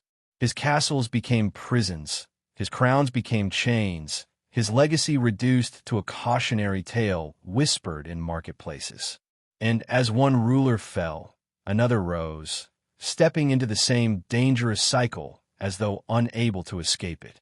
What remained constant was the endurance of the people. For every kingdom that fractured, For every court that burned with treachery, life went on. Fields were tilled, bread was baked, children were born. The people bore the weight of kings and the aftermath of their fall, carrying on through famine, plague, and war. Their resilience, though rarely recorded in chronicles, is the quiet thread that binds all these stories together. Without it, the world of medieval Europe would have collapsed entirely. Yet as we move deeper into these tales, the suspense only grows. For the greatest conflicts, the betrayals that shook entire kingdoms, and the scandals that reshaped history still lie ahead. We have seen the cracks. We have felt the tension building. But what happens when a storm truly breaks? When secrets spill into open defiance, when crowns topple, and when kings who believe themselves untouchable are finally forced to face the consequences of their reigns. That is the question lingering in the shadows of the chronicles, waiting to be answered in the next turn of this story. The storm that had been brewing for so long finally began to gather with a force that could no longer be ignored. The whispers that once lived in taverns and markets now echoed through the very halls of the castles. Servants avoided eye contact, guards tightened their grip on spears, and courtiers exchanged glances heavy with unspoken meaning. The air itself seemed to thicken with tension, as if the stones of the great halls had absorbed centuries of secrets and were now trembling under the weight. A reckoning was near, and everyone felt it in their bones. The kings at the center of this fragile world reacted in different ways, but none could escape the tightening circle. One ruler, proud and unyielding, dismissed the warnings as cowardice, claiming his people would never dare rise against him. Another, more anxious, locked himself within his chambers, surrounded by advisors who argued through the night about what to do. Some suggested harsh punishment, others begged for mercy and reform. Yet indecision only fanned the flames. While rulers hesitated, the people outside grew bolder. Markets where silence once reigned now hummed with dangerous conversations. Songs once sung in secret were now performed openly in crowded squares, mocking the crown without fear. In the countryside, entire villages refused to pay their dues, sending back the king's men with empty hands in grim defiance. Small bands of rebels, once scattered and uncoordinated, began to find each other. A stolen sword here, a smuggled message there. Slowly, the shadows stitched themselves into a growing movement. Soldiers who had long fought for their king began to waver. Many had families in those villages. How could they raise arms against their own blood? Loyalty fractured with each passing day, and the sound of armored feet on cobblestones no longer inspired obedience but dread. Inside the castles, paranoia deepened. Kings saw traitors everywhere. Loyal servants were dismissed, courtiers were imprisoned, and rumors of plots multiplied. The nobles, long patient, realized their moment was close. Alliances solidified in candlelit chambers where oaths were whispered over wine. Letters crossed borders, calling for support from rival kingdoms who watched eagerly, ready to swoop in when chaos finally broke. For some, rebellion was a gamble for power. For others, it was survival. Either way, the crown's days of uncontested rule were numbered. The church, once a pillar of stability, became divided. Some priests continued to preach loyalty, fearing that rebellion would plunge the realm into sin and ruin. Others began to speak more boldly, hinting that perhaps God had withdrawn his blessing from kings who ruled with cruelty and greed. For villagers, those words were more powerful than swords. A single sermon could ignite courage, turning fear into determination. And once the idea took root that their suffering was not God's will but the failing of a mortal king, it spread like wildfire. Tension rose in the feasting halls too, where once lavish gatherings became uneasy battlegrounds of glances and veiled words. A king might raise his goblet in toast, yet half the nobles around the table were already planning his downfall. Laughter rang hollow, wine spilled more often, and the musicians played as if aware they might soon be drowned out by something darker. These moments, polished on the surface, carried an undercurrent of dread so strong that even those far from politics could sense it. The castle was no longer a fortress of safety, but a trap waiting to be sprung. The people themselves, though weary and broken from years of suffering, began to taste possibility. Hope, once buried deep, returned in whispers of change. Farmers sharpened tools not only for harvest but for defense. Mothers, who had lost children to hunger, spoke with fire in their voices that had never been there before. The youngest, who had known nothing but hardship, began to dream of a future different from the past. When the poor begin to dream again, rulers should fear, for dreams can fuel revolutions as much as anger. As night fell across the kingdoms, the world seemed to hold its breath. Fires burned brighter in villages where rebellion was whispered over bread. Guards patrolled with unease, glancing into shadows as though they expected the earth itself to rise against them. Nobles penned final letters, sealing them with wax, unsure if they would be alive when dawn came. Kings, once untouchable, sat in their chambers haunted by echoes of cheers that had turned to jeers, of loyalty that had soured into hatred.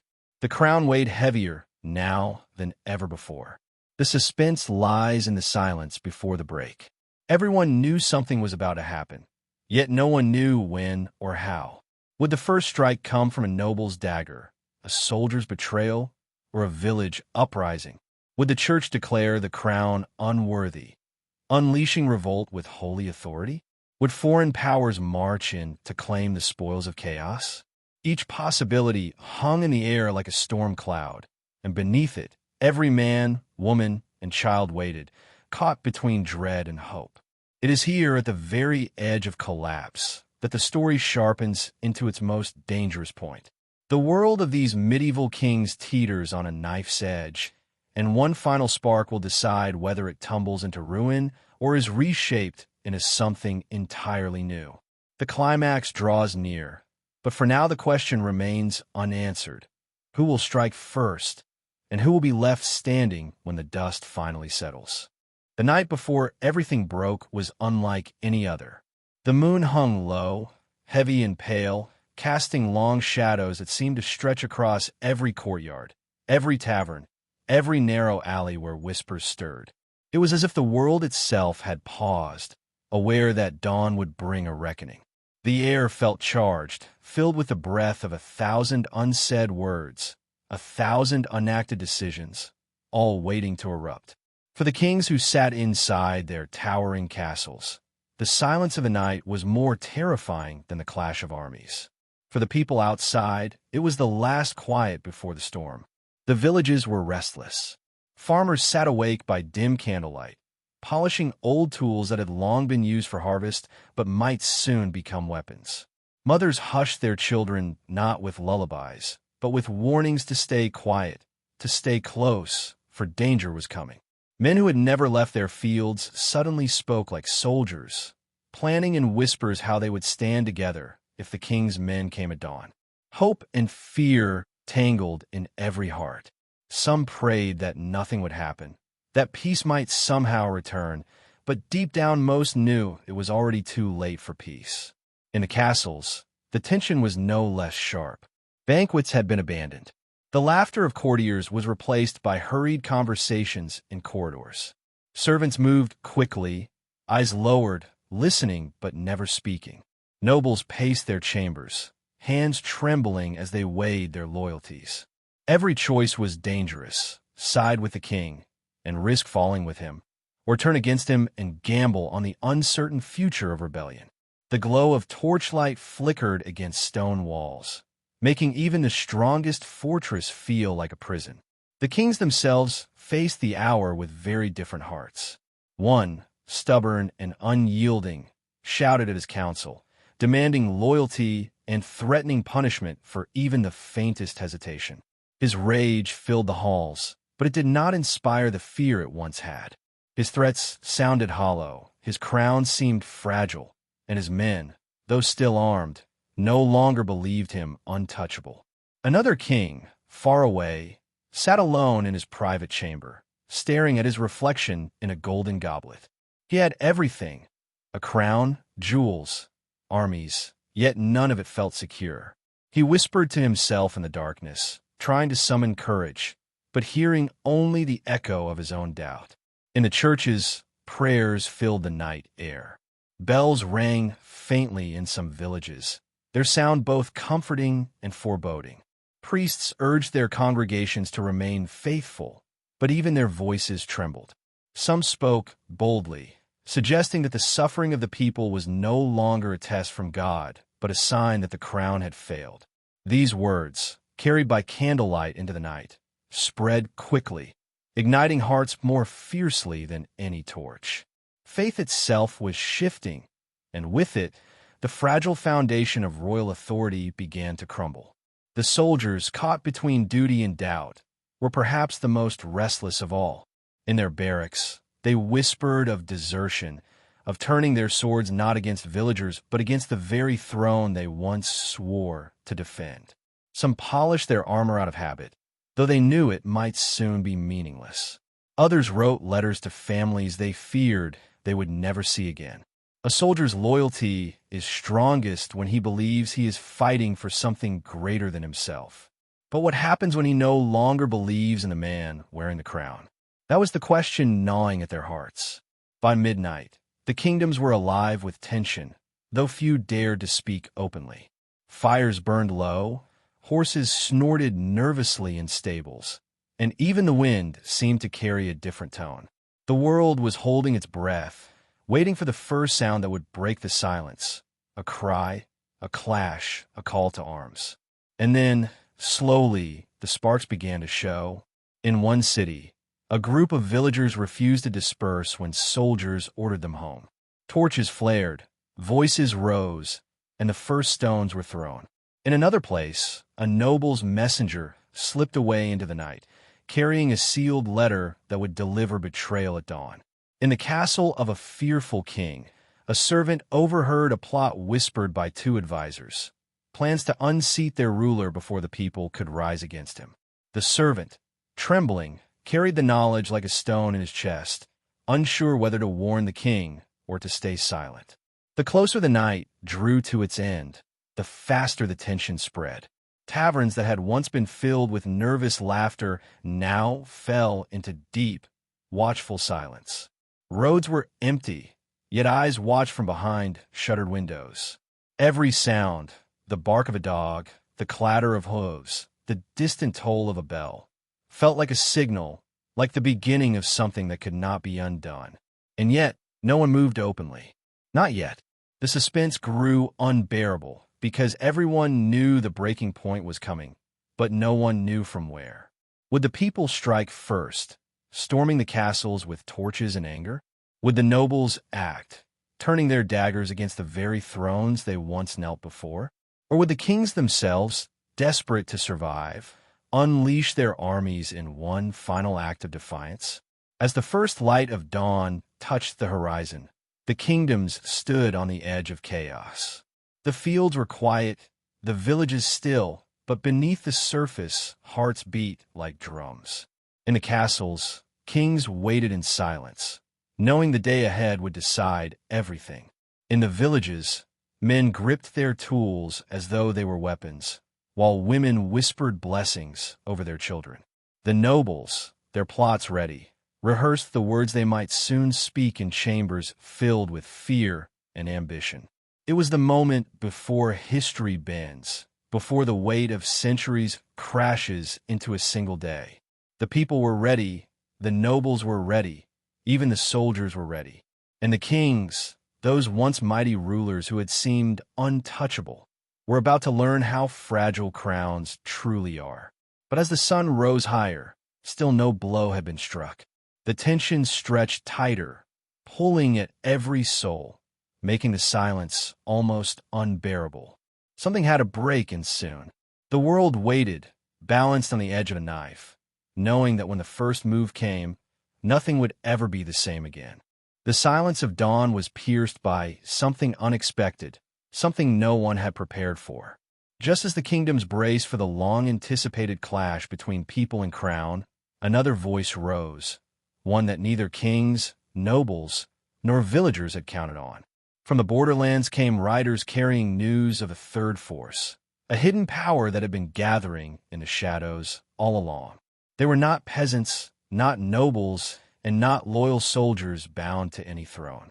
They were outcasts, former allies of the kingdoms who had been pushed aside, stripped of lands and honor, men and women who had quietly built their own strength while the rulers quarreled among themselves. And now, with the kingdoms trembling on the edge, they had chosen their moment to emerge. Their arrival was no whisper. They moved with precision, their banners unfamiliar, their weapons sharp. They rode into villages where people were waiting for the king's soldiers, and instead found strangers declaring a new order. Their message was simple but terrifying. Both kings and nobles had failed, and the time had come for power to be taken by those who had been forgotten. For the common people, it was both a shock and a temptation. Many had lost all faith in their rulers, yet handing themselves to another unknown power was a risk no less great. Still, desperation makes choices feel different, and the sudden presence of this new force sent shivers across every village and castle. News spread like wildfire, carried faster than any army could march. Messengers raced between cities, each report more confusing than the last. Some claimed this rising faction had already taken strongholds along the borders. Others whispered that nobles in secret had been feeding them weapons for months, plotting to use them as pawns in their own game. In truth, no one could tell how deep their influence reached, and that uncertainty was more frightening than any battle. Inside the castles, the kings were shaken. Their fear had been of rebellion from within, but now an enemy without had appeared. To fight the villagers was one thing, to battle each other was another, but to face an entirely new power in the middle of their weakness threatened everything. The stubborn king, the one who ruled by anger, was quick to declare war against these newcomers. He roared that no outsider would dare lay claim to his kingdom. Yet even as he shouted, his generals exchanged uneasy glances. They knew their forces were already stretched thin, their soldiers restless and doubtful. To fight this new enemy could break them before the people even rose. The other king, quieter but no less fearful, saw something different in this sudden twist. He sensed opportunity. Perhaps, he thought, this third power could be bargained with. Perhaps if he played carefully, he could turn them against his rivals, or even use them to crush the villagers before rebellion erupted. His council argued bitterly over the choice. Fight them or embrace them, but in the end no clear answer came. The room filled with tension, the walls almost vibrating with the sound of doubt. Meanwhile, among the people, the arrival of this faction tore communities in two. Some saw them as saviors, a chance to finally escape the endless cycle of kings and taxes and broken promises. Others saw them as another set of oppressors, hungrier and harsher than the crowns they already knew. Villagers who had stood shoulder to shoulder the night before now argued fiercely, their trust fraying under the weight of uncertainty.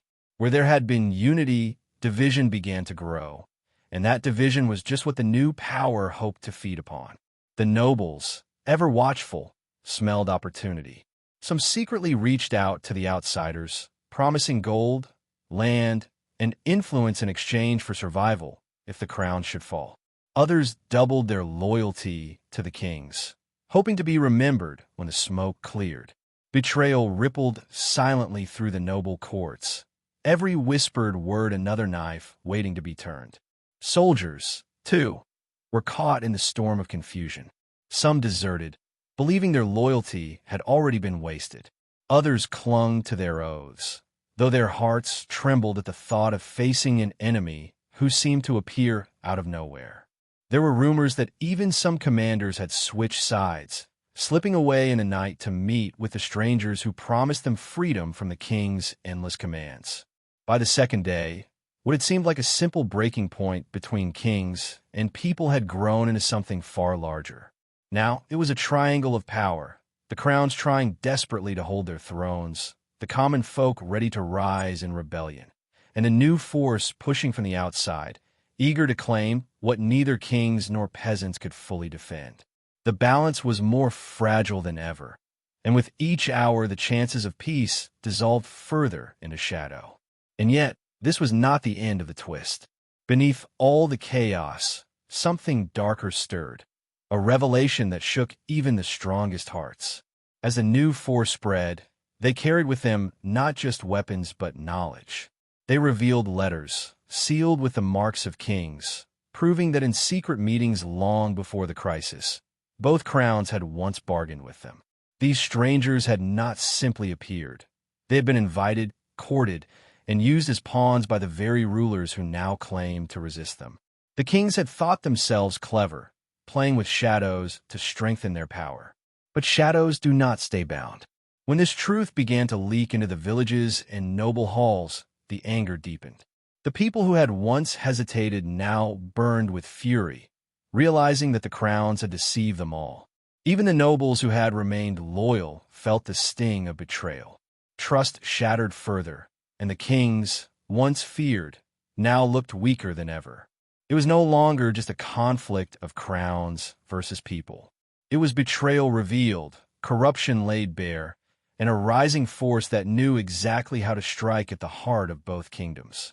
The stage was no longer set for a single rebellion, but for a storm that could sweep away everything: the kings, the nobles, even the fragile unity of the people themselves. And as the sun dipped once more and night fell again, the tension reached a fever pitch. Villagers sharpened their tools into blades. Soldiers gripped their weapons, their eyes darting toward the horizon. Nobles whispered in hidden rooms, torn between fear and ambition. And the kings, those proud rulers who once seemed untouchable, sat in their chambers with the weight of betrayal pressing down, their crowns feeling heavier than ever. Something was coming, faster and more violent than anyone could stop. And the world, caught between loyalty, rebellion, and invasion, braced itself for the moment when all three storms would collide. The night before the great storm, the air was thick with silence, a silence that carried the weight of countless choices, broken promises, and secrets that had finally come to light. Villagers who had once whispered in shadows now stood openly with pitchforks, spears, and torches, ready to march. The armies of the crowns, weary but still formidable, tightened their ranks around the castles. And at the borders, the banners of a new force flickered like flames against the horizon, signaling their final approach. For so long the tension had built, but now there was no more waiting. The three storms were colliding, and no one knew who would emerge standing when the morning came. At first light, the sound of horns rolled across the valleys. Soldiers clashed with villagers on the outskirts of the towns, steel against wood, order against desperation. Smoke rose as barns and granaries were set aflame, not by raiders, but by neighbors desperate to starve the enemy.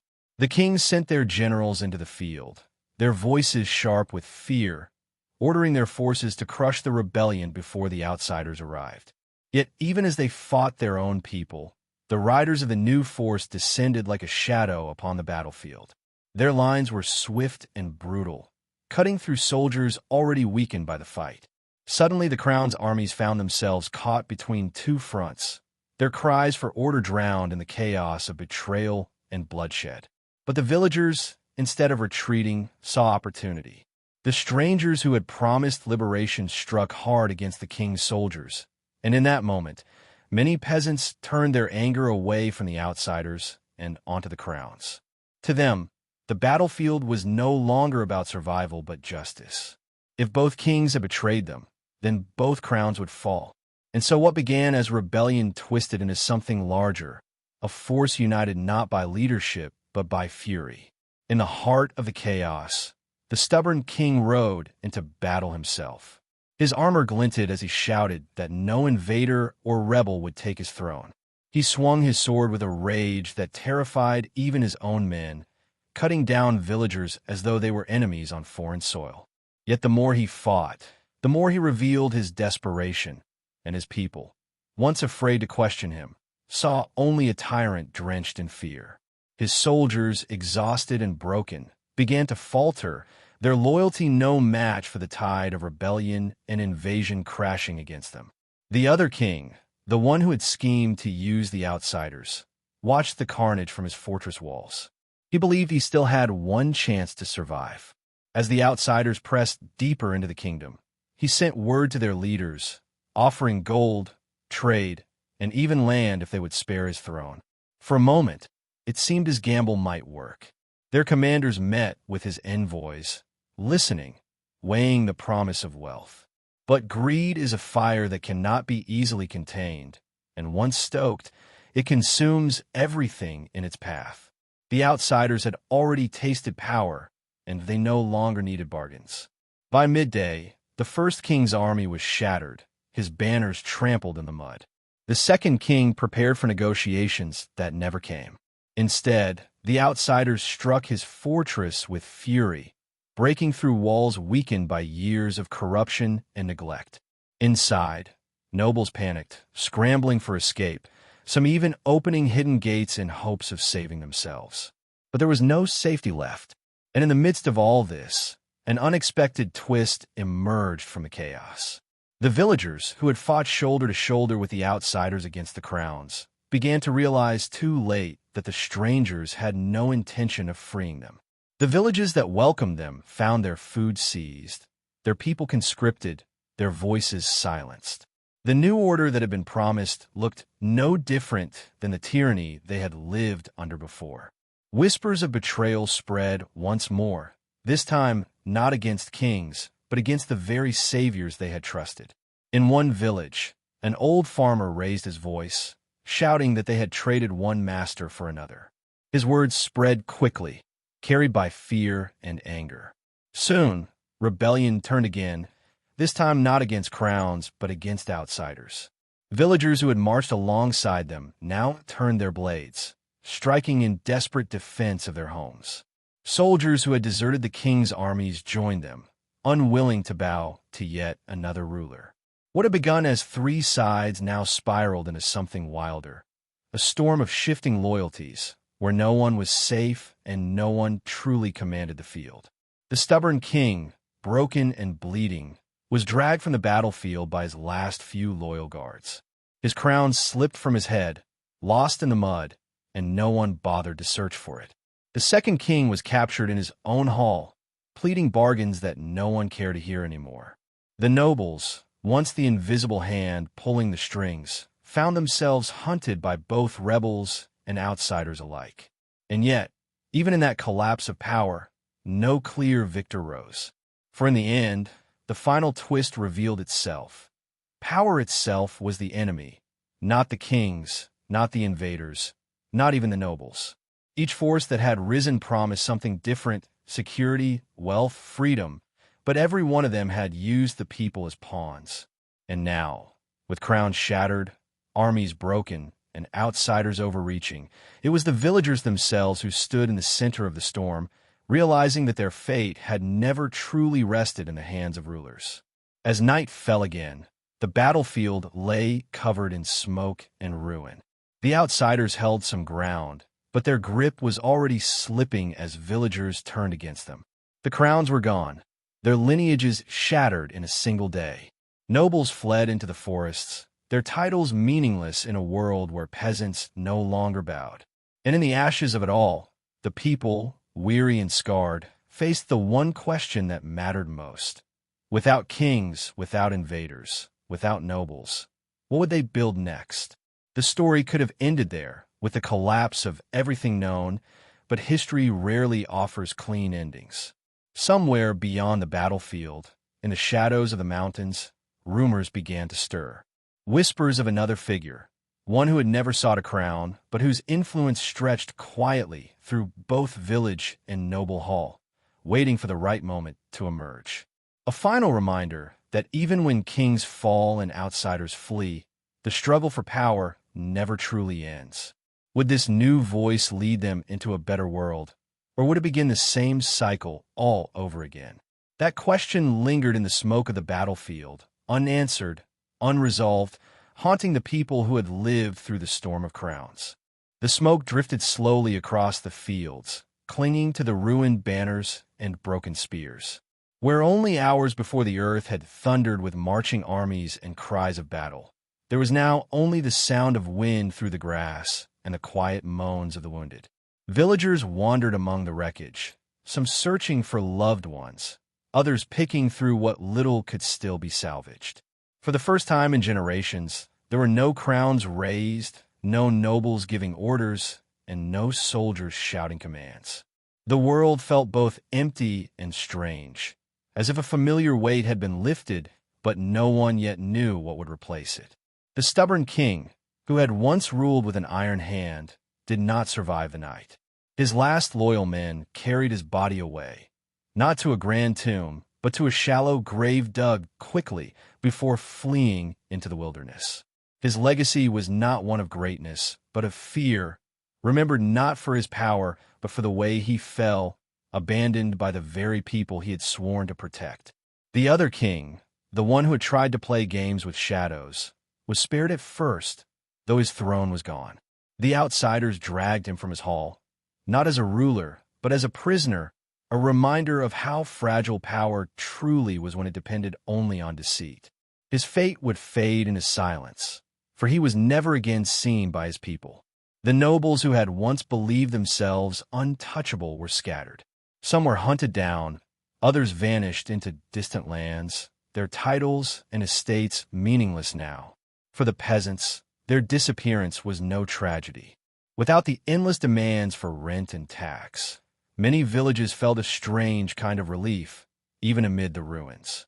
The weight of obligation had been lifted, and for the first time, families could imagine a life without being bound to the whims of lords. The outsiders, who had seemed so powerful when they swept across the border, discovered too late that victory on the battlefield was not the same as ruling a land. They had broken the crowns, but the people they hoped to control resisted with a fury greater than any king's army. Villagers who once welcomed them now turned on them, using the same knowledge of fields and forests that had helped them survive countless hardships. The outsiders soon found themselves surrounded not by obedient subjects, but by men and women who refused to bow. One by one, their strongholds crumbled, their leaders scattered, and their banners torn down. In the end, they too vanished, leaving behind only whispers and stories of the storm they had unleashed. For the villagers, however, the true struggle was just beginning. Without kings, without nobles, without invaders, they stood at a crossroads. Many gathered in the open spaces of their towns, where once royal edicts had been read, and asked aloud what would come next. Should they crown a new ruler? Should they divide the land among themselves? Or should they try something no one had ever dared before, living without a crown at all? Arguments rose, but they were no longer the arguments of peasants begging for mercy. They were the debates of free people, uncertain but determined. Some villages chose to govern themselves with councils of elders. Men and women trusted not because of their birth, but because of their wisdom. Others sought to form alliances with neighboring towns, building strength together rather than waiting for another king to rise. There was no single answer, no perfect system, but the freedom to choose was itself something new. The scars of the conflict remained. Families mourned those they had lost, and the land bore the marks of fire and ruin. Yet even in sorrow, there was hope. Fields once trampled by soldiers were cleared again for planting. Bells rang not for coronations, but for harvests and marriages. Songs once sung in secret around fires were now sung openly in the streets. For the first time in memory, the people felt that history belonged not only to kings but to them. And still, whispers lingered of the shadow beyond the mountains, of the figure who had never claimed a throne, but whose influence stretched quietly across villages and noble halls alike. Some said this person would emerge one day to unite the land, to restore what had been broken. Others believed the story was only a tale, a reminder that the struggle for power never truly ends. But for the villagers who had lived through the fall of crowns, it was not fear that guided them anymore. It was caution and a determination never to let themselves be blinded again by promises of salvation from those who only sought control. The story of the most perverted kings in medieval history, of the outsiders who tried to seize power, and of the nobles who betrayed everyone, became not just a tale of rulers, but of ordinary people. It was remembered in quiet tones before sleep, in long winter nights when families gathered around the hearth. The lesson was simple but powerful. Kings may rise and fall, invaders may come and go, but the strength of the people endures when they stand together. In time, the kingdoms faded from maps, their borders erased by new generations who no longer cared for the names of fallen rulers. What mattered instead were the villages, the communities that survived, and the bonds of trust that replaced the chains of loyalty to thrones. Some might call it a forgotten chapter of medieval history, boring to those who look only for battles and crowns. But for those who lived it, it was the most important story of all, because it proved that history does not only belong to kings. It belongs to everyone. As the centuries passed, the world changed. New rulers would eventually rise, new conflicts would emerge, and once again power would tempt those who believed themselves above the people. Yet the memory of that time remained like an old scar, a warning etched into the soul of villages. Even in the quietest corners, mothers told their children of the storm that broke the crowns, reminding them that freedom, once won, must always be guarded. And so the tale ends not with the triumph of kings or the victory of invaders, but with the resilience of people who refused to be forgotten. They stood in the ashes of broken thrones and asked, not what their rulers would decide for them, but what they would decide for themselves.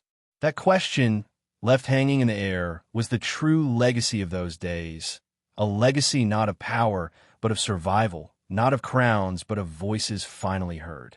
Perhaps that is why this story lingers, why it continues to echo through time, even as the details blur into legend. Because deep down, it reminds us of something simple yet eternal. Power is fragile, rulers are temporary, but the human spirit endures. And in the end, it is not the kings who shape history. It is the people who live it,